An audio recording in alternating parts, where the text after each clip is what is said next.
Yeah, I told him that rather than me going around doing a lot of this as we get into promotion of this, I was going to have him do it. Here, I can do the camera. Can you see him? No, wait a minute. You can't from there. Wait, yeah, go ahead and get on the mic. Audio sounds like audio. Hello. Hey, Davi, how you doing? Pretty good. How are you doing? Not too bad. I sent you an email a few weeks ago. I want to have you on talk about piracy. Okay. Let's do it. Um. We'll set up a time, but just email me and we'll. Yeah. All right. Sure. I didn't see your email, but I've been swamped with Ernie stuff, so I got a bunch of old emails to get through. But the other thing is, I'm going to Denver next week for this Bitcoin conference, so it'll be probably at least a week until I get home and can get caught up. That's fine. There's no time rush on this. I just wanted to make sure we can connect. All right. Yeah, he's going to Andreas Antonopoulos is putting on this thing, and all experts, so you have to take the class to take a test and get certified. I got certified as an expert on Bitcoin. Wow. I took a test and everything. So yeah, he'll have plenty to talk about. Davi and I talked about it, and we need to start doing the rounds after we get done with these two letters. We did one on Captain Kidd, which is KID, because it's a 12-year-old. Right. That blah blah blah, got their own ship. And are we done with me? I got stuff I'm doing. Yeah, go ahead. Cool. I'll talk to you later. See you, Davi. So he's, I'm going to try and start pimping him out to, guys like you. Go ahead and start doing the interview. Yeah. Because, I got it. We're about ready to get going. We just been, it's hard to, it's 2 weeks, head down plow. Donna feeds us and drinks, and we got another guy here that we met at Jackalope that's working on the leather pirate outfits. Right. Yeah, I heard that. So he's doing that, and so it's just been busy. It's just a lot of stuff. Yeah. And then, Larkin Rose needs a place to, put some stuff and everything. It's like the entire movement has been devastated by apocalypse and all this. They're really trying to push people out. And our problem now is email. So I'm going, we're doing different things and so on. And I saw Paul. Your problem is email? I don't know what that means. Our email dispatch is being blacklisted, kind of thing, and deleted. Okay. See, it's not just web pages. They're going after emails too. Yeah. Right. So there's Paul Joseph Watson has a new newsletter, Summit News something he's doing separate. Yeah. So I signed up for it because I want to see how he's doing the newsletter and how that goes, and I haven't got one yet. It's not working. I'm going, there is something, man. They are focused on people. I'm probably not as bad as most because, we have our own stuff and we out of the country. I'm getting your email anyway. Yeah, but some people aren't. They, it's just, all right, so let's go ahead and start.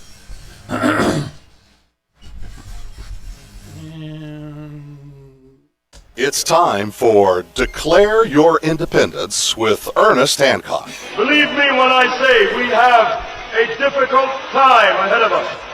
But if we are to be prepared for it, we must first shed our fear of it.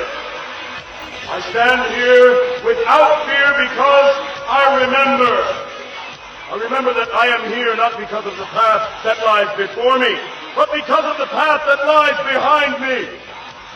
I remember that for 100 years we have fought these machines. And after a century of war, I remember that which matters most. We are still here! Tonight, let us make them remember we are not afraid!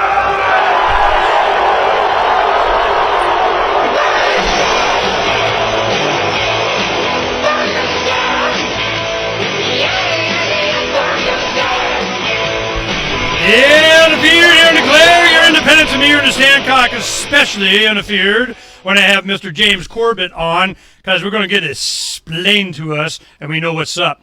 This is, this is going to be a little bit different. I wanted to get updated on some of James's articles, and certainly I want to, hear about Kashmir, but we're going to be talking about we've spent a lot of time today on. We had Stefan Kinsella on today, and Davi Barker and I are working on different letters of Captain Mark and so on. And we finished one on Captain Kidd. Can you have a 12-year-old ship captain? Don't think so. Well, pirates think so. So we have that letter that'll come out, and we'll add that to the book and stuff. The other one has been reputation. This has been something that's been simmering for a long time, and I wanted to talk to James Corbett about it because James knows what's up. James Corbett, you know, the Corbett Report is edited, webmastered, written, produced, and hosted by Mr. James Corbett. Now, Brock West does a lot of the video work. I'm wondering, tell us a little bit about how that works, will you, James? When you do, you just write script and then he does everything else, or you sending stuff? How does that relationship work? Yeah, I write the script for, like, when we're doing a documentary style production, I'm writing the script and recording the voice, and he's coming up with most of the footage and everything. Occasionally I'll be like, no, I want this clip in particular or whatever. I'll always try to have the clips themselves, like when we go to a clip of a news broadcast or whatever, I generally cut that out and say, I want this clip. But he's generally coming up with the images and what have you. And then generally, depending on the project, but every day or every couple days, he'll send me the draft and we'll go over it together. Well, that looks good. No, take that out. Change this, change that. How long does that take? I mean, it depends on the project. But I mean, for a typical, say, like 10-minute documentary style production where it's just my voice and the images on the screen, I'd say it would be at least 2 or 3 days of Brock work.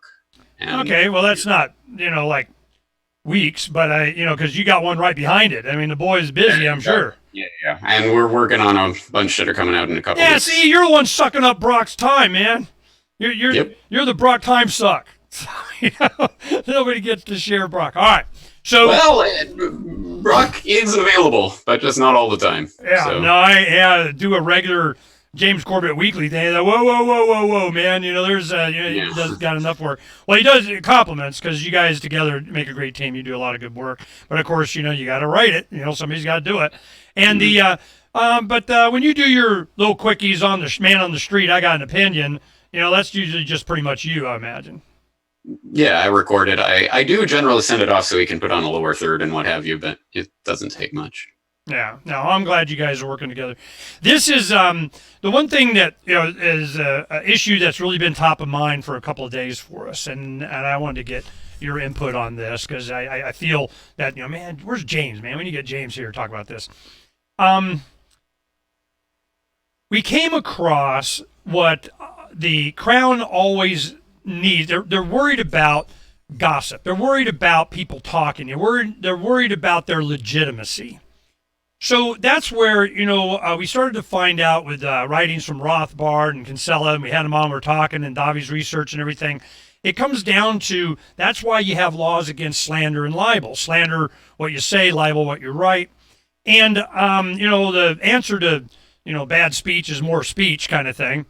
But the Crown needs to have weapons at their disposal, their court system, to go out and you're not allowed to say. And I'm seeing libel and slander when people are out there. One, you can't be anonymous anymore. You got to say whatever generally. And if you're against the Crown, they're going to come after you. That hasn't really worked when they got this wave of everybody criticizing. So now they're just gone straight to banning.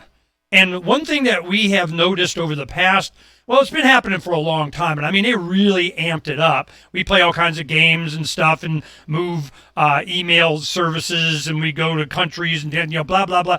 But sooner or later, once they catch you and they're on your list and you don't even know it, and they go, he's using this one now, boom, they block that. This has happened to a lot of people in the movement that are using email in a way to communicate with their subscribers and their supporters. How do you use email? Is email part of your process? It is, but only tangentially. I do have a sign up on the website on the sidebar. There's a sign up with email, or receive email updates, and you put your email address in there and submit, and you get, and every time there's a new post to the website, every day that there's a new post, you'll get an email just saying what the new posts are. The problem with that is, when I first started it, it was FeedBurner, which was its own thing. It was run by the third party called FeedBurner, but of course they got taken over by Google, as everyone does. So now at the bottom of the emails, it's like this FeedBurner email provided by Google kind of thing. And so I get emails from people, and rightly so, why do you rail against Google when you're using Google's service? And it's like, well, okay, yeah, you're right. I shouldn't be using it, but there really aren't that many third-party providers that do this. And I do need a third-party provider because back in the day, I used to email subscribers the newsletter. And I tried doing that, with my own server, but of course, half the addresses block my server and blah, blah, blah, and it doesn't work. So then I had to go with a third party and I had to pay, it was like whatever it was, $50 a month or whatever for this email service to email all my subscribers the newsletter. And eventually I was just like, well, I have a website. I'm just going to post it to the website. I'm not going to email the newsletter to people. It's on the website. You have to go to the website to get it. So I don't rely on email because I know it is just a pain. It is just a pain. And at best, you can pay some third-party service to do it for you, but it's still going to be a nightmare. When we started in 2005, the email dispatch became our primary communication. And as time went on and we get that, over 100,000 subscribers to the email, just stupid during the Levolution time, we spent a lot of time going through and validating them and cutting them out and cutting them out and cutting them out. Then we build up and we cut them out again. And a lot of the stuff that we were getting, you could tell that we came across, this is probably, 6-7 years ago, but we came across people would intentionally subscribe to your dispatch, your email, and then they would complain. That's spam. It was a technique. And you could see it, and you go, wow, well, you didn't do this right. We went through all this stuff. There has to be an alternative. And we've gone to different sites. We've done the IPFS thing. We're going to, we stream now on, a bunch of different things. We just included Float. Kingsley Edwards and Aaron Nakamoto, they're starting a new media platform, and we're going, okay, we'll help with that. And I still want my Catapult channel kind of thing. But I'm on the internet as a content provider and a news service that uses email, that has a website, several websites, Pirates Without Borders, Vaccine Education Summit that we got coming up. And when we announced, I think it was the Vaccine Education Summit, it was when we did that for the new, boom, man, we hit all the lists then.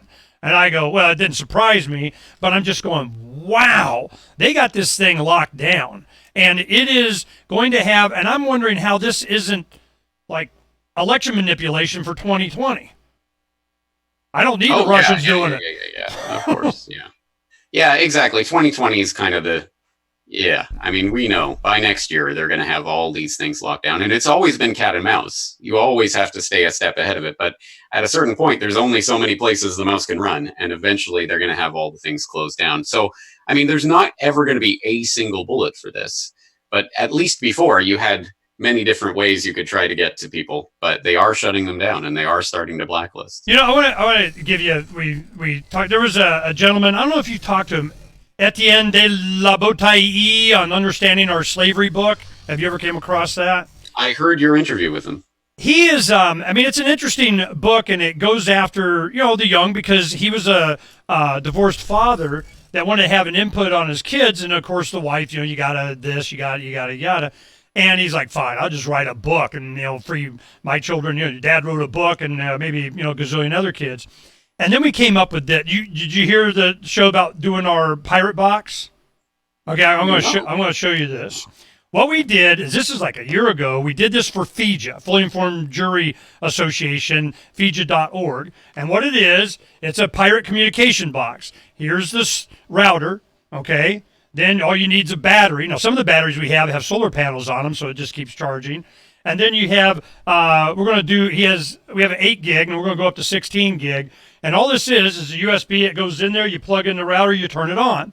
What happens, the whole idea for the jury thing on this was you could take this and put it in your car in the parking lot or, in your backpack or something, and you're broadcasting what do people do when they go to the jury pool? First thing they do, they pull out their phone, they look for the Wi-Fi, and it says jury information. And you go, okay. So you click on jury information, you got all these files about jury notification. And they go, no, man, the man don't like that, because we had a FIJA newspaper box that used to have these flyers in it. And a judge one time, there were orange flyers in the trifolds. And the judge goes in, he goes, and you're not allowed to get those orange flyers. Well, we heard about that from someone. So what we did is we printed it in rainbow colors. So there's like 15 colors, and bite me, Man, don't like that crap, you know? Well, what we did, we thought with Etienne's book, it has your Century of Enslavement Federal Reserve video on there. And I go, well, of course it does, you know? So we got to get this out to the children. And because they're doing the research on, you know, nobody knew Federal Reserve. What the hell is that? Now it's a thing, and people understand it. They're doing 0.25% reduction. Now they want to go a full point. They want to go negative. Germany just has negative 30 years now. It's just ridiculous what's coming. Of all the boxes that I was looking at in 07 when I was screaming what was coming, I wrote an article, you know, why we're all screwed, the coming greatest depression. Then it happened. Well, you know, now I feel that all the criteria that I looked on, I'm going, it's worse now. This is going to be bad. I can't believe that Trump wrapped his arms and legs around this economy. So what happens when whatever, you know, we'll see what happens. So what we wanted to do is we got a sponsorship for 10 of these boxes. So each one of these with a box and everything, and you can get it like $65 or something like that. So here we got under $1,000. We're sending, you know, probably at least 8 of them. We got a couple of them we want to do some stuff with. But we send 8 of them to New Hampshire, and they're going to find schools that they're going to put this in all at one time. So what are we going to get? Well, you're going to get some informed kids, but that's not where it's going to come from. It's going to come from the administration and the school boards and the teachers that are going to freak that you're bypassing them with Century of Enslavement straight to the kids, and they can't stop it. I'm like, nana, freaking nah. So this is where I'm seeing the future is going. It's like, you know, the DVDs that we pass out and we make and all this kind of stuff. So in the project that we want to do with you, we encouraged them to add a 16 gig, because now they're giving them away as door prizes anyway. You know, so going from 8 gig to 16, that's where your additional films are going to go.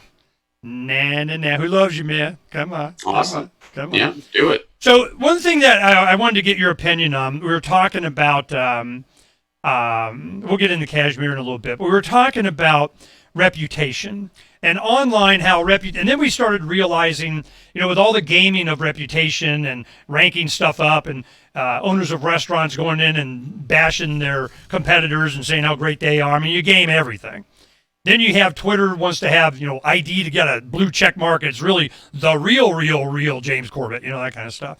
They stopped doing that. I think they still have some of the accounts, but they didn't want to be in charge of, you know, being the ID people.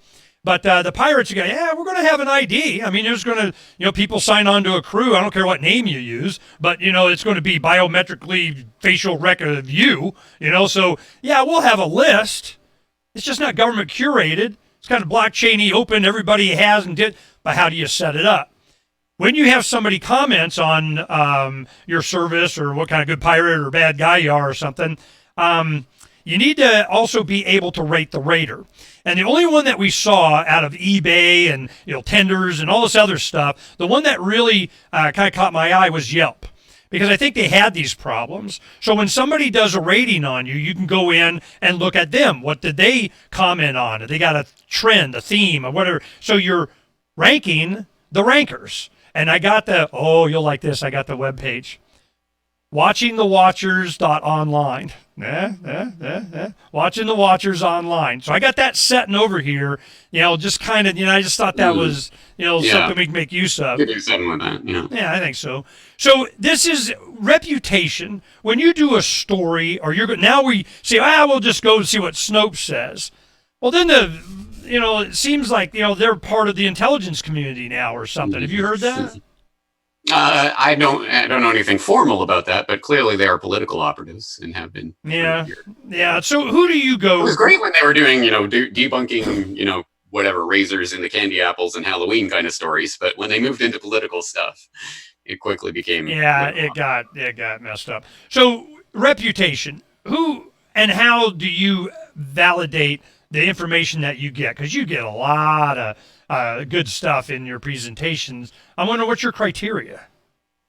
Yeah, my criteria, to the extent possible, I mean, this is the ideal, so it'll never be 100% attainable, but to the extent possible, information that you can triangulate and verify in other ways is to be prioritized. And it doesn't really matter what source it comes from, does it? I mean, technically, it is a logical fallacy to say, I'm not going to trust that because it comes from that source. That isn't, I mean, you may be right to say that, but you're not logically, that's a logically fallacious argument. It's called the genetic argument. So, for example, just last week, I was doing a podcast episode on Suicided, the death of Jeffrey Epstein, or whatever the subtitle there was. And one of the comments that I got on my website, because I don't read the comments on YouTube or elsewhere, but on my site, someone was saying, it's so sad when someone like James uses a source like the Daily Mail, which, fair enough, I understand. I get 3 or 4 stories a day from the Daily Mail. They may not be something important, but it's kind of cool and adds variety. Right. You know? It is a tabloid rag, but that doesn't mean that the information that it is reporting is wrong. Anyway, it's kind of ridiculous because that was one story I reported at like the 45-minute mark of this 70-minute podcast kind of thing. Mm-hmm. And I was like, yeah, that completely ruins the whole episode, doesn't it? But the point is, well, okay, but what was the information contained in that? And was that information correct or incorrect? And how do we know? Is the real question, not, this came from the Daily Mail.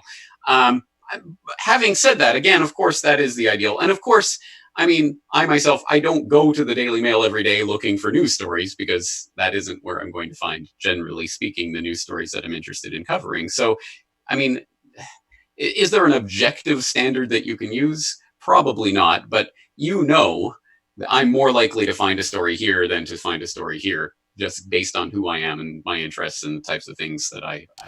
It's like in Men in Black. Men in Black, they go, we got to go to the hot sheets. And they pull out National Enquirer and boom, there's the story they need, that kind of thing. Yeah. And then we find out, there's just some story, some National Enquirer editor, employee, as somebody was just dropped dead at 2 a.m. in the street of walking to something. And I'm like, whatever. There's so many of these that, it's a whole nother James Corbett video. Every time you track down one, it almost seems like a lot of these stories are to just be a time suck. They actually, that's a good point because I'm just making a video about that today. It's going to be a new propaganda watch video about how to bury a story. And what I'm going to look at is this whole story you might have seen over the past week that sucked up so much time and attention about the pictures of Ghislaine Maxwell at the In-N-Out Burger in Los Angeles. Right. You see that? And people were... This was what book she was reading and all this other stuff. And then it was there was the fake review left on Amazon by G. Maxwell of that CIA book that she was apparently reading, and people were responding to it as if it were real because they don't know how the internet works, I guess, and blah blah blah. And then it came out as people started looking at it and like, this is a horribly photoshopped picture, and they were pointing out all the different parts of it that were photoshopped and showing like one of the signs in the background had been clone stamped over, and you show the actual place, and there's this. I mean, it's ridiculous. So that picture was all manufactured. It was completely manufactured. And then it turns out it was actually taken by, or whatever it was compiled by a person who is a personal friend of Ghislaine Maxwell, who was also a lawyer in California and in the UK, who. And she was with this person's dog who was in the picture. And anyway, there's like 18,000 levels to this stupid picture of Ghislaine Maxwell at an In-N-Out. Time suck. And the entire time I was watching this, because I was seeing these headlines and people talking about it, the entire time I was just thinking, why? What?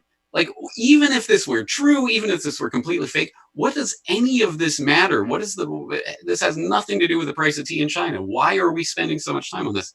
And actually, someone in one of my in the comment section of my last podcast was saying, the chief medical examiner final determination, it was suicide, came out on Friday afternoon, Friday dumping day, right?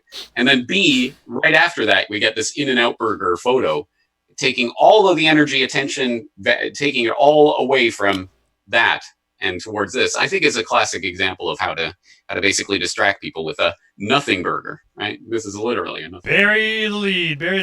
This is, what do they call it? Change the lead. Did you see Wag the Dog, of course? Who am I talking to here?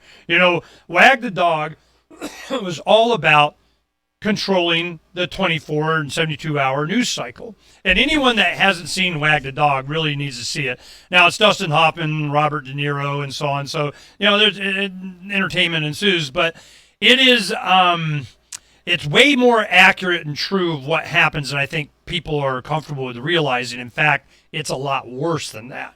And I'm looking at credibility. And the one thing that I've been saying for years, I'm going, look, in the future, it's going to be all about credibility. It's going to be who can you trust, who you believe. And as soon as you get somebody that gets high enough credibility, boom, they make them an anchor or moving in or bring them in and explain it to them, like at the end of Network, where, I'm mad as hell and I'm not going to take it anymore. A lot of people don't remember the last 5 minutes of that. The whole damn movie. I've never seen the full movie, so don't spoil it. Go watch the end. I mean, you don't even need to watch the whole damn movie. But yeah, watch it. Yeah, Network, I go, well, of course, you're Canadian and Japan, so you get a pass. But, I've always been meaning to watch it. I just never have. Yeah, Network is, at the end, it's the Network owner brings him in and explains it to him. I think I've seen that scene. Yeah, that's it. If you've seen that, you saw the movie.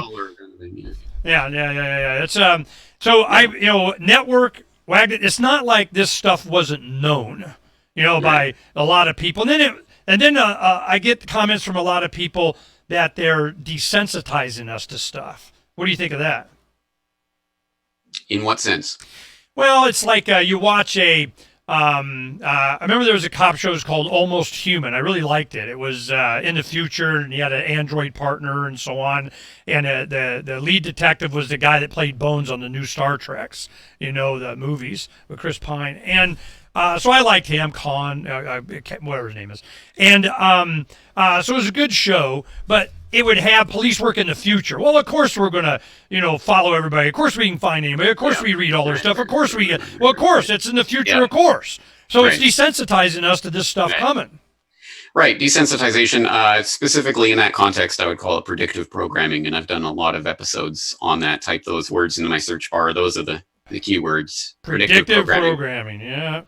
That's how they do it. Yeah, often. I think that is part of the agenda for Hollywood programming. As to the reputation side of things, I like to see this in the picture of the development, almost an evolution that is taking place. And you can see this, from the polls back in the 1960s that showed that whatever it was, 90+% of the population said, I trust that the government is telling the truth all or most of the time. Drops to like 20% by 1990, is probably down at like 1% now, right? Like who would say something so stupid? But that represents a process that people went through. Oh, they shot the president in broad daylight. Oh, they shot his brother too. Oh, they Watergate. All this stuff that's gone on since then that have woken people up to the way the power really operates at that level. People will get a bit wiser and smarten up, so they have to find different ways to manipulate narratives now. Well, what ways? Give me. They're throwing some new ones down on me. James Corbett needs to tell me, man. Oh yeah, well, if you want to go cut to the end, things like QAnon and what have you are the way to steer a narrative at this point, where people know you can't trust what is being said on CNN, you can't trust what is being said from the corridors of power in Washington, but hey, here's some insider on 8chan or wherever he's run to now. This is where we get the truth. So I think they're just finding the new ways, because people know that institutional authority has been undermined. But yeah, it was a whisper campaign. That was one type of evolution that's gone on. Another type of evolution that's gone on is media literacy. People know how to understand the way that media is manipulated and the ways, for example, television news broadcasts work, just the physical format of them. And you have 3 minutes to try to discuss some extremely complex issue and fit them into sound bites between commercial breaks, and how that works. People are wiser to these things than they were, say, 50 years ago. And then I think we're also going through, we're maybe just at the beginning of it, an evolution in terms of reputation literacy, if I can use that phrase, because we are starting to explore the different ways that reputation can be used to try to verify or hone in on truth. And examples of that in the fledgling internet, things like the eBay Raider system and things, show that there is something there, that fundamentally a market will work when there is a reputation-based system where you can say, oh, this guy has 5,000 5-star reviews and 2 1-star reviews. He's probably reliable, kind of thing. So we're starting to get that concept. But of course, that can be manipulated 18,000 ways from Sunday, and bots can be bought to give false ratings and blah blah blah and all of this stuff. So we're starting to, I think, hash this stuff out. 50 years from now, I'm sure it'll be a lot more developed. But at this point, we're just starting to understand how reputation works, and it's going to be a complicated process. I'm trying to make it simple. I mean, we wanted. I'm all about bumper stickering. And the reputation, we had it in our mind to begin with, is that, but, who did the review? How do I trust them? Are they even a person? This was not I even... I think that's the first step in the evolution. Because at first you just take it at face value. Oh, this guy gave a 1-star review. But then the next step is, well, who's this guy? Well, on Yelp, the one thing that's interesting, and I probably show the audience, but, they can look. You go to Yelp and you'll put in some service. It's automotive or it's a restaurant or, somebody, a locksmith. And I go, well, who would I trust? Who do I need to really trust? Let's do a locksmith. I'm kind of figuring I need to trust them. So you have reviews on it, and somebody will say something bad or somebody says something great. And one that we checked had pretty good reviews. But then I'm going, all right, who did this review? So they write some stuff and glowing or critical or whatever it was. But I'm going, who's this person? So you click on their name, and then you see all the things that they have reviewed. And I think this was new. It wasn't there, that I remember, when I first started looking at Yelp years ago. But now it has to where I click on James Corbett that reviewed some toothpaste or something. And then I see, all the stuff you just doing a bunch. Or you did like a dozen, and you can kind of see people that give me exceptional service get a 5. People that piss me off and make me sit down, I give a 1, that kind of thing. So you can kind of see this trend without that, and being able to watch the watchers without being able to evaluate the people doing the evaluating. It really doesn't mean anything, because when you go to eBay just ranks the person, the business, and they don't rank the people. But it's kind of, I don't know how much they guarantee it, or like Amazon would guarantee you get your product or something like that, or what. Right.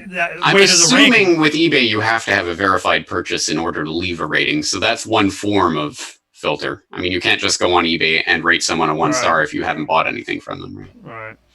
So I'm looking at, it's like I don't need another project, but I'm looking. Then I got a call from one of the blockchain guys that was listening to the show today, and he sent me an email, and he said, hey, man, we're working on this and got this, and we'll do this. And then he started describing it, and I'm like, whoa, man, you lost me in the 4th sentence. I'm like, what the heck? This is getting a little complicated. So I'm wondering if there's something simple, and I'm getting an idea, from you. You just kind of, if I see it 3 times, it must be true. I mean, what are you doing? Well, that sounds too simplistic, doesn't it? But it I mean, well, let's try to think of a specific example. I mean, what would be a good example to hone in on as to how do you verify a fact? Well, I tell you what, it'll probably come up in something that's hot and heavy now, this Kashmir thing. And I'm glad you did this, because I really wanted to, the best that I know is you have India. It's a big territory England has. You have Gandhi in the resistance, and we don't want to be, we're just passive of you can't run it without us, and we're not doing. Eventually, they go, okay, it's yours, and we're out.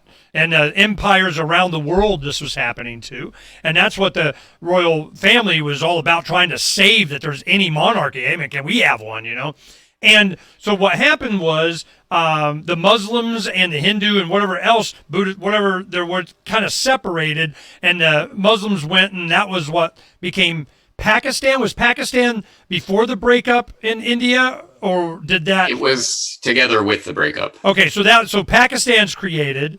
Then you have India, and then there was this, mountain kingdom valley of something, and it keeps changing size of what they consider Kashmir and something else, And I'm going, all right, well, who's in charge of what's going? So it's kind of been, it was never on the table that they were just independent. It's is it Pakistan? Is it India? Give me the history on this, and then the news coverage of it. Maybe we can find out who's needs some reputation boost.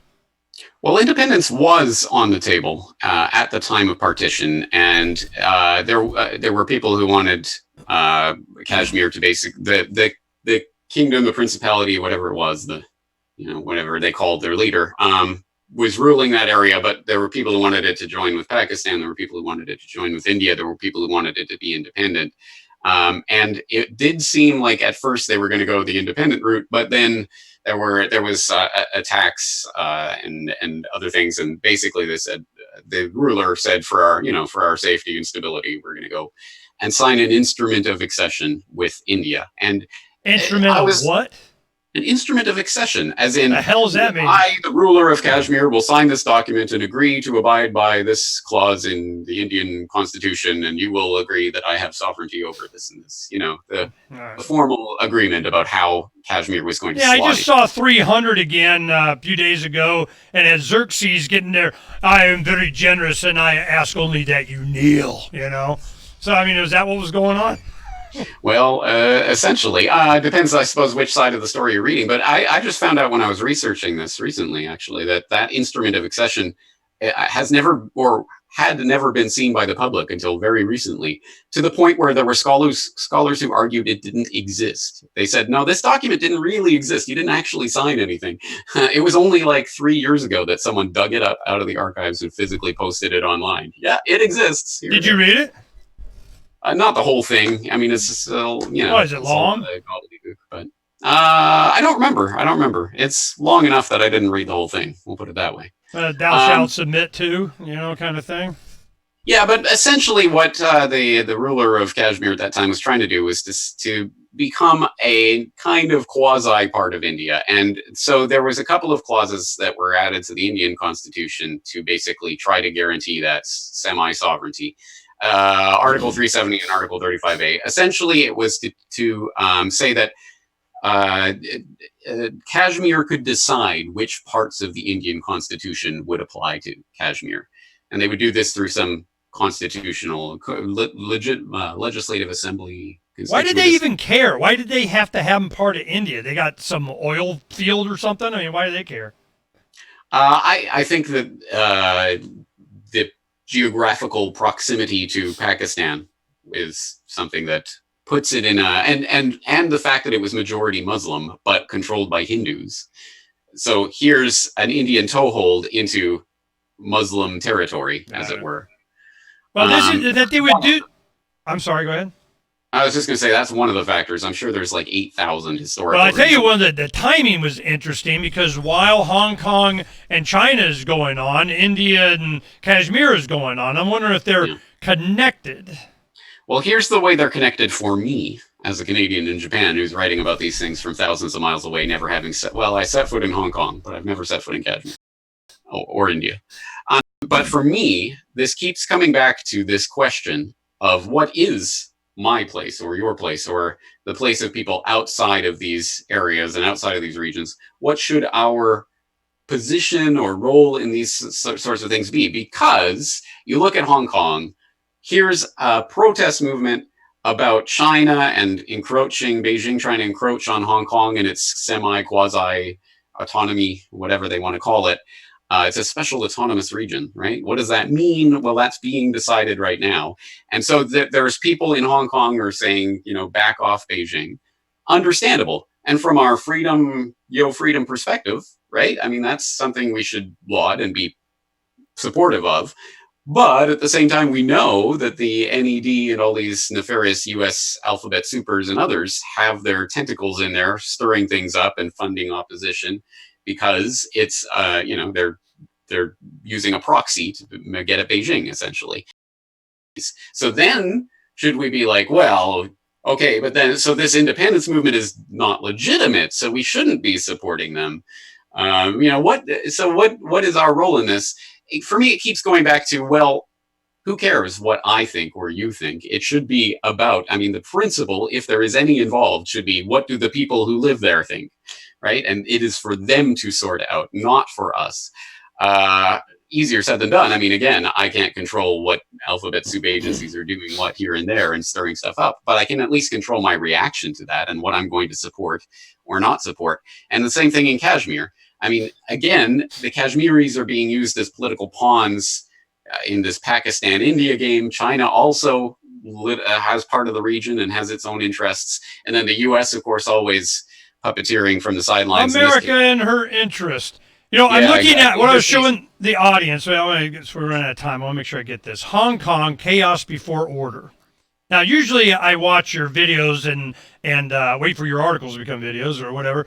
But I read this one. I was interested. I go, yeah, he wrote about Hong Kong. And I looked at it, and it's like you tell the audience about the Hong Kong Policy Act, when that came out and what it was. I found that extremely So off the top of my head, I believe it was 1992 that was passed by U.S. Congress, which you'll note was 5 years before Hong Kong transferred from Great Britain to Chinese jurisdiction.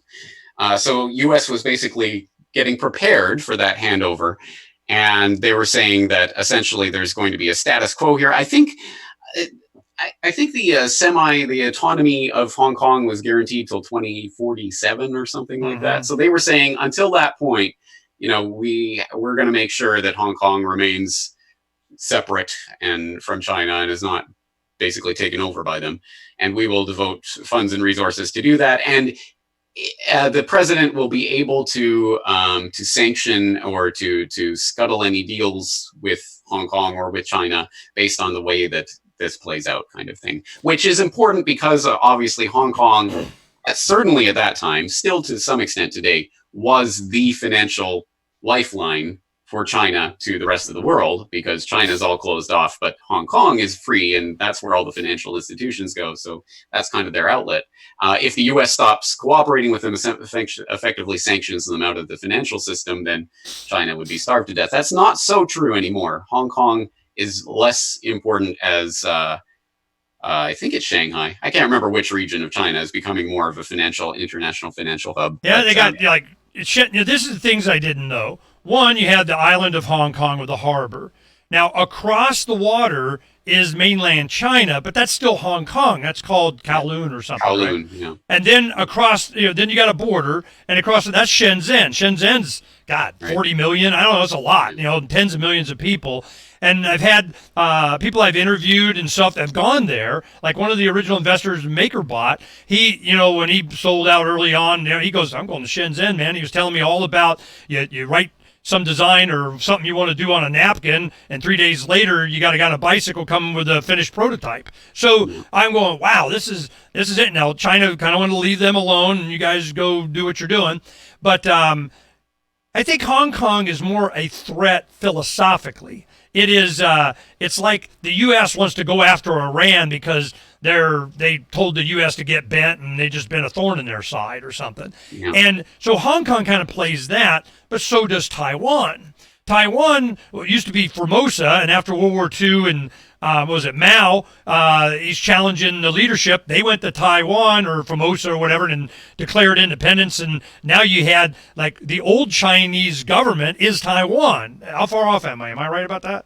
Yeah, I forget what they call themselves, the Republic of China or whatever. But yeah, they think of themselves as the real Chinese government. Oh, really? Okay, so China doesn't like that none too much. Now, of course, they get a lot of U.S. support, but then they start building, these islands that they made. Quo essentially is China, Beijing, China says that Taiwan is part of China, one state. We are, together, but they're not going to act on that physically or militarily or in any sense. That has always been, and for decades, for half a century or more, that has been the sort of U.S. military planners' vision of some sort of war with China. If there is any change in the status quo of Taiwan, if China tries to take over Taiwan in any way, that's it, game on, full out war. Why? What is our relationship with Taiwan other than what? Well, because theoretically, the U.S. was supporting Chiang Kai-shek against Mao, and we weren't. It's the whole domino thing. It's the Cold War and against communism. Well, in reality, the actual reality is deeper, and the CIA was helping out Mao. Mao was a Yaley, for one thing. I mean, people probably don't know about those kinds of connections, but anyway, he was from Yale. He graduated Yale. There was a Chinese Yale branch in course there was. Something that Mao was a graduate of. And, well, that's where he started and fomented the communist group and everything. And every U.S. ambassador from the creation of PRC in 49, up until recently, every single one except one or two has been a Yaley. Bush Senior was a Chinese ambassador or some crap like that, Yep. wasn't he? Yep. Chinese ambassador, CIA, vice president, president. He was never in the CIA. I'm sorry? He was a CIA director, but he was never in the CIA. Yeah, okay. So CIA, whatever, they them those. Yeah, I have a bridge to sell you. Well, this is, it's been, as you look back, and now because of the internet, a lot of this stuff, the stories can be told by people like James Corbett. And when you tell the story, it's like, damn, because you put all your research. It's like a video of your footnotes done in an entertaining and attractive way, with you and Brock. Dude, I'm so glad you're there, and I'm glad that we're finding every opportunity we can to get your stuff to people, especially Generation Next. There's always a Generation Next. They're always worried about the millenniums or X or this or that or YZ of some. I don't care. I want Generation Next. It's an age thing. They're trying to get you to go after, follow this one through it. I go, I don't care about that one. There's always a new one. I'm like junior high, college, man. You get them while they're young. And of course they do. They get their, 12 years of mandatory youth indoctrination. But South China Sea, where they're doing these islands, what's the reason? They're protect the shipping, or it's a staging to go whip ass on Taiwan, and nothing a few missiles wouldn't take out from. I'm not sure what's going on. It is absolutely essential shipping routes for anyone who would seek to control the Asia Pacific region generally. You cannot fundamentally dominate the region unless you have control of the South China Sea. And that is, I think, precisely why China is staking its claim in every possible way, including constructing the man-made islands and spatting, shall we say, with its neighbors, the Philippines and Vietnam and others, actually pushing them more towards the U.S. side because China is acting like the bully in the region. But that's because it is absolutely essential. If you're going to dominate the region, you have to have control of that. So they have their 9-dash line, as they call it, which is huge part of that South China Sea area that they claim for themselves, that isn't recognized internationally, is not recognized by others, is going to cause conflict in the future. I had a friend of mine. He came to the party we had this last week. We had Jordan Paige play a concert Friday. It was awesome. And he had, earlier in the week, he was in the Philippines. He's been there for months. And he's half Filipino, and he's doing some blockchain thing and so on. He came back and said, yo, what's up?